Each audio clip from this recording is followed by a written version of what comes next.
Hey guys, and welcome back to my channel. If you're new here, my name is Chantel, and can you believe it is almost halfway through the year? I know, it's crazy, I say this every year, but it's a very exciting time because we just dropped our brand new mid-year planners, and I'm gonna go ahead and take you through it.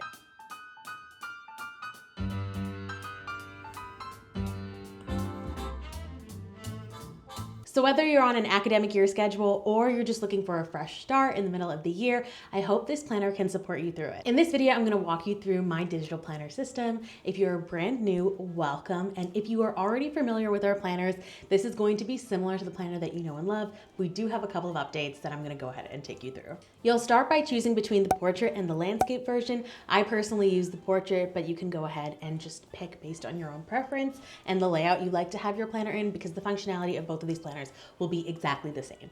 And as always, I have free test versions of both our portrait and our landscape version of the planner. They are linked down below. We have one page of each of the pages in the planner so you can see if the system works for you, and you can test it with your favorite note-taking app because you will need one to use this planner on your iPad. I always use Goodnotes 6. All my tutorials are on Goodnotes 6. So if you are brand new to digital planners, I will leave a Goodnotes 6 tutorial down below. This one, I'm just gonna kind of give you a tour, so it'll be a lot more quick, and I have a very in-depth, like step-by-step guide if that is what you're looking for. And now that we have that housekeeping out of the way, let's go ahead and take that tour. When you first open the planner, you're gonna slide through and you're gonna land on the index. All the buttons here are tappable, but make sure your pen tools are off. If your toolbar is gray, you'll be able to tap all the buttons, but if it's blue, you have your pen tools on and you will not be able to tap through any of the links. Along the right side, we've added a navigation bar that's available throughout the entire planner. You can quickly jump to the index, your year at a glance, any of the 12 months, and the extra pages and tabs. Each monthly page includes buttons that take you to your monthly goal setting sheet, a vision board, a habit tracker, a budget sheet, and two new pages I'm obsessed with, our monthly wins and our monthly reflections. From the monthly calendar, you can tap straight into each week or each day. On the left side of each week, there's a tab that links directly to your weekly spread, and if you tap on the date, you'll be able to jump directly to each daily page. The weekly page is my absolute go-to. On the left, you've got your days of the week, and on the right, you have a space for your inspiration, 5 must-do tasks, your habit tracker, and a to-do list. This setup helps you prioritize naturally as you plan your week. In the top right corner of each weekly page, there are 3 icons: a calendar that takes you to an hourly spread, a cutlery icon for your meal and movement planner, and a pen for your weekly reflection.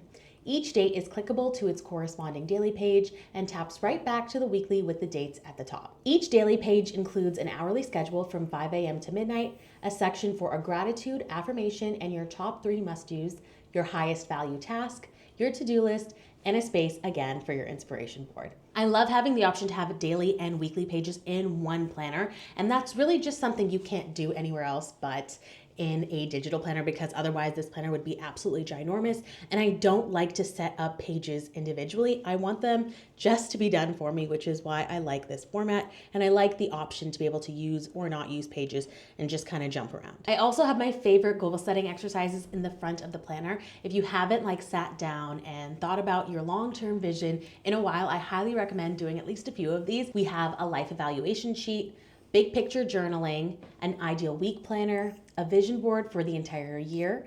You've got an annual goals page and quarterly goals, a reset day checklist, and blank lists and reflections that you can copy whenever you need. Plus, we have 10 customizable subject tabs and extra templates like lined, dotted, grid, and blank pages, so you can build out whatever systems you need.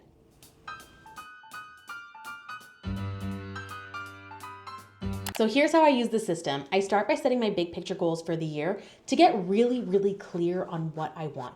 I have discovered that half of the battle is figuring out what you actually want versus what other people want for you. You have to be really, really clear on your vision. I have found, in every autobiography I've ever read and everything that's ever worked for me, that what is absolutely clear is that we don't all want the same things, and you just have to figure out what things are that you actually want, because if you're able to nail that down and actually focus on it, you'll accomplish more of that thing than you would of trying to be the best at everything all at once. And so I have found that doing a bunch of those exercises at the top of the year helps me kind of weed through what I actually want for myself versus what I think other people want for me. And that way I can get very, very clear on my personal long-term vision, at least for the year. And I can kind of focus on that for the rest of the year and reevaluate as I need to. And once I have my long-term vision set, the rest of the system helps me feel peaceful and productive for the rest of the year. Every quarter, I like to reevaluate these goals. So I have quarterly sheets to kind of check in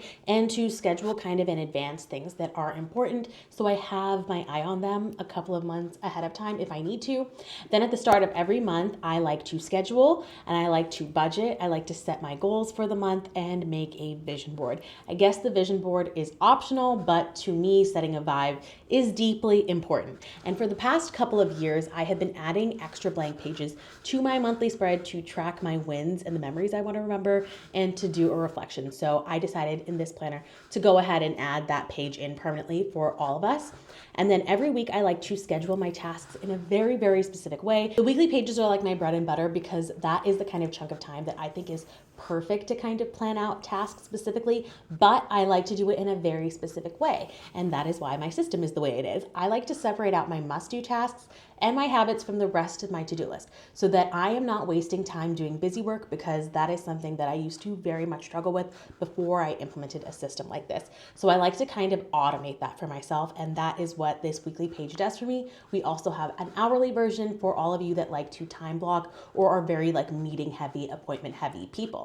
And then every week we also have a meal planner and a grocery list because we all need to eat and plan our meals. And I also have a reflection for every single week because I do think that really helps weed out on a weekly basis what works versus what doesn't, versus like waiting to do that once a year. And then our daily pages, I think this is the best for time blocking people. We have space from 5 a.m. to midnight, a spot for your gratitude and an affirmation. I feel like this puts you in a really great place if you're a little overwhelmed at the top of the morning or the evening before. That's like a hot tip, by the way. If you do this the night before, you wake up feeling just so much more secure in what you need to do. And that is something I highly recommend doing. I like to set 3 must-do tasks for the day, and then I like to differentiate a highest value task. So if nothing else happens, that one thing is going to move the needle on most of my goals.